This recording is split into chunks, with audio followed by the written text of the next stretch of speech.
امام احمد بن حنبل رحمۃ اللہ علیہ کہیں سفر میں تھے، رات پڑ گئی، رات تو مسجد میں عشاء پڑھی تو سوچا کہ رات یہاں مسجد میں گزار لوں۔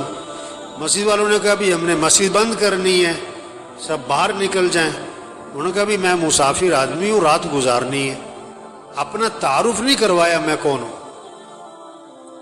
انہوں نے کہا نہیں جی یہاں اجازت نہیں ہے۔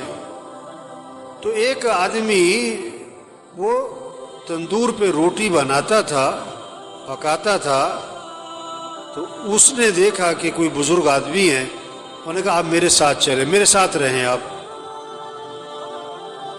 وہ ساتھ لے گیا۔ اب اس کا چونکہ تندور کا کام آٹا گوندھ رہا ہے، استغفر اللہ استغفر اللہ استغفر اللہ، روٹی پکا رہا ہے، استغفر اللہ استغفر اللہ، اٹھ رہا ہے، بیٹھ رہا ہے، استغفر اللہ استغفار کی کثرت کر رہا ہے۔ اب امام صاحب بڑے حیران ہوئے کہ یہ بڑا عجیب آدمی، بہت استغفار کر رہا ہے، اس کی زبان پہ استغفار ہی استغفار۔ اس سے پوچھا بھائی یہ تم نے استغفار بہت کیا، کیا اس کے کیا فائدے دیکھے؟ انہوں نے کہا جی میرے بڑے مسائل تھے، جب سے میں نے استغفار کی کثرت شروع کی ہے اللہ نے میرے مسئلے حل کر دیے، اور میں جو مسئلہ آتا ہے اللہ سے مانگتا ہوں اللہ میرا مسئلہ حل کر دیتا ہے، میری دعائیں قبول ہوتی ہیں۔ استغفار کی میں نے یہ فائدہ دیکھا، میری دعائیں بڑی قبول ہوتی، میری ساری دعائیں قبول ہوئی، ایک دعا ابھی تک قبول نہیں ہوئی، باقی ساری قبول ہو گئی۔ وہ کون سی نہیں ہوئی بھائی؟ کہ میں نے نام سنا ہے کوئی امام احمد بن حنبل، بڑے اللہ والے، کوئی بزرگ آدمی ہیں، میں نے اللہ سے دعا مانگی کہ اللہ میری کبھی ان سے زیارت ملاقات تو کروا دے، میں ان کی زیارت کرنا چاہتا ہوں، یہ میں نے دعا مانگی، یہ ابھی تک قبول نہیں ہوئی، باقی ساری قبول ہو گئی ہیں۔ امام صاحب نے کہا اللہ کے بندے تیری وہ دعا بھی قبول ہو گئی، میں جو تیرے سامنے بیٹھ رہا ہوں احمد بن حنبل ہی بیٹھا ہوں میں تیرے سامنے، اور مجھے لگتا یہ ہے یہ استغفار کی جو تیری کثرت ہے نا یہی مجھے کھینچ کے یہاں پر لے کر آئی ہے۔ ایک صحابی نکلے اور زور سے کہہ رہے ہیں واہ ذنوبا واہ ذنوبا، ہائے میرے گناہ، ہائے میرے گناہ، میں تو ہلاک ہو گیا۔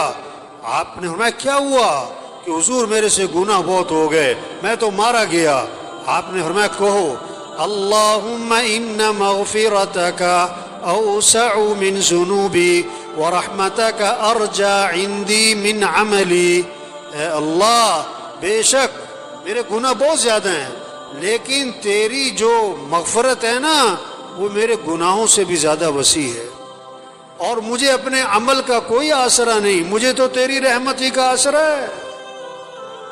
فرمایا پھر کہو اللہم ان مغفرتک اوسع من ذنوبی ورحمتک ارجع عندی من عملی، میں پھر کہو اللہم ان مغفرتک اوسع من ذنوبی ورحمتک ارجع عندی من عملی۔ 3 دفعہ ان سے یہ دعا پڑھوائی اور میں جاؤ اللہ نے تمہارے سارے گناہ معاف کر دی۔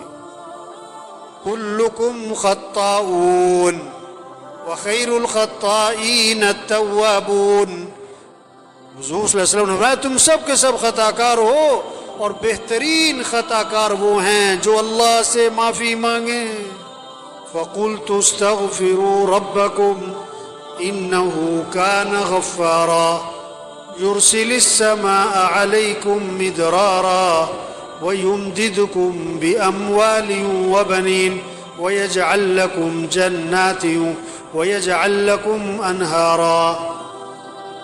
استغفار کرو تو کیا ہوگا؟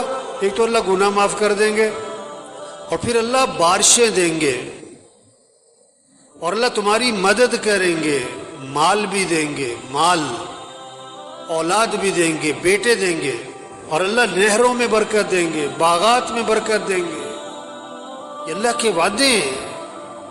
ہمارے مسئلوں کا حل حکومتوں کا بدلنا نہیں ہے، ہمارے مسئلوں کا حل مال کی کثرت نہیں ہے، ہمارے مسئلوں کا حل اسباب کی کثرت نہیں ہے، ہمارے مسئلوں کا حل استغفار ہے، اللہ سے معافی مانگنا ہے، اللہ کے سامنے گڑ گڑانا ہے، اللہ کے سامنے رونا ہے، اللہ کے سامنے تضرع زاری کرنا ہے۔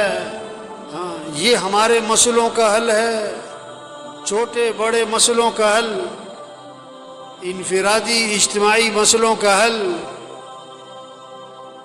غریبوں کے مالداروں کے مسئلوں کا حل، عوام کے حکمرانوں کے مسئلوں کا حل، استغفار استغفار، اللہ سے معافی مانگیں، توبہ کریں، اللہ کے سامنے روئیں، اللہ کے سامنے گڑ گڑائیں، اپنے گناہوں کو چھوڑیں، جو غلطی ہوئی اس پر ندامت ہو، آئندہ اس گناہ سے بچنے کا عزم ہو،